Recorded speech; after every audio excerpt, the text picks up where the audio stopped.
আসসালামু আলাইকুম বন্ধুরা, আপনাদের জন্য একটি কম্পিউটার বক্সের ভিডিও দিলাম।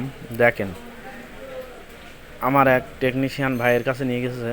এরপরে এই যে চিপস যে আইসিটি আছে, এই আইসিটি সে ব্যক্তি বলছে নষ্ট। এর জন্য বলেছে যে আর এই বক্সটি ঠিক হবে না। এখন করতে গেলে আপনার কোনো ভলিউমে আর কাজ করবে না, ডাইরেক্ট চালাতে হবে। এর জন্য সে ভাইটি বলেছে যদি এটা কাজ না করে তাহলে ঠিক করার কোনো মানেই হয় না। তার জন্য আমার কাছে নিয়ে আসছে। আমি দেখাচ্ছি আপনাদের কী জন্য গেনটি সাপ্লাই দিচ্ছে না। এই যে এখান থেকে বাজালে কিন্তু বাজছে, এই আইসির এই যে রেজিস্টার দেখতেই পাচ্ছেন, এখান থেকে বাজালে কিন্তু বাজছে। যে গেনটি আছে এই জায়গায়, এখান থেকে সাউন্ড কিন্তু আছে, কিন্তু এই যে সাইডটা, এই সাইডে কোনো সাউন্ড আসছে না। এর জন্যই এই আইসিটি নষ্ট বলে বলা হয়েছে অথবা বলেছে।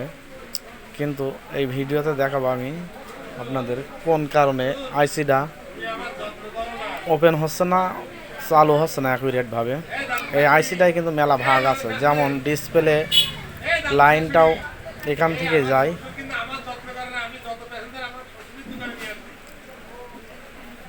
সাউন্ড সিস্টেমটা এই আইসি থেকে সাপ্লাই হয়।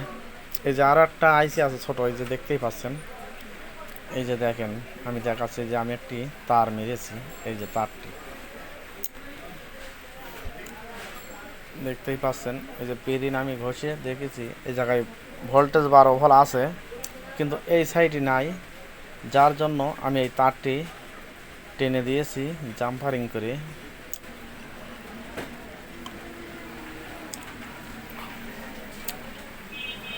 এই যে একটু জুম করে দেখায়, এই যে এই সাইড মানে এ পাশটা কাজ আছে, এই সাইডে নাই। এই যে ঘষে আমি দেখেছি।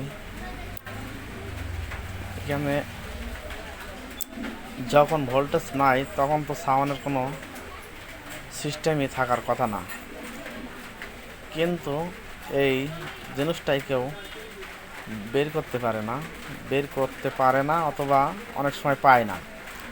বন্ধুরা, ভালো লাগলে অবশ্যই শেয়ার দিবেন।